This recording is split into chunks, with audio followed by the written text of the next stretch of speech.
નમસ્કાર દર્શક મિત્રો, આપ નિહાળી રહ્યા છો N24 ગુજરાતી। તો નજર કરીશું આજના મહત્વના સમાચાર પર। જંબુસર તાલુકામાં ગેરકાયદેસર ખનીજ ચોરી અને લાલ માટીના બેફામ ખોદકામ સામે તંત્રએ ફરી એકવાર મોટી કાર્યવાહી હાથ ધરી છે।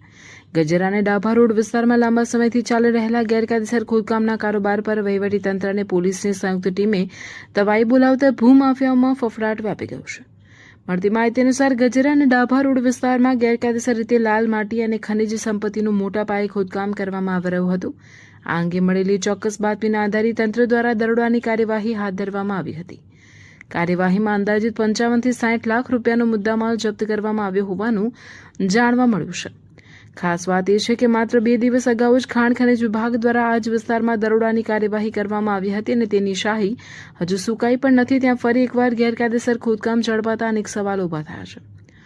શું અગાઉની કાર્યવાહી બાદ પણ ભૂમાફિયાઓ બેફામ બની ગયા છે કે પછી તંત્રના ડર વિના ગેરકાયદેસર પ્રવૃત્તિઓને અંજામ આપવામાં આવી રહ્યો છે? તેવા પ્રશ્નો સ્થાનિકોમાં ચર્ચાનો વિષય બન્યા છે। દરોડા દરમિયાન એક જેસીબી મશીન અને 2 ટ્રકો કબજે લેવામાં આવ્યા, જેમાં JCB number GJ16 BS 5380, truck number GJ07Y 1003 અને ટ્રક નંબર GJ17 UU 8886 નો સમાવેશ થાય છે। તમામ વાહનોને જપ્ત કરીને વેડજ પોલીસ મથકે રાખવામાં આવ્યા છે।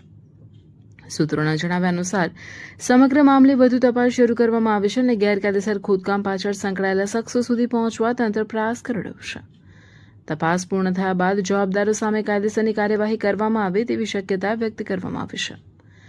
ઉલ્લેખનીય છે કે જંબુસર પંથકમાં છેલ્લા કેટલાક સમયથી ગેરકાયદેસર માટી ખોદકામ, ખનિજ ચોરી અને ભૂમાફિયાઓની પ્રવૃત્તિઓ સતત ચર્ચામાં રહી છે। અનેક વખત સ્થાનિકો દ્વારા રજૂઆતો અને ફરિયાદો કરવામાં આવી હોવા છતાં ગેરકાયદેસર ખોદકામના બનાવો અટકવાનું નામ લેતા નથી।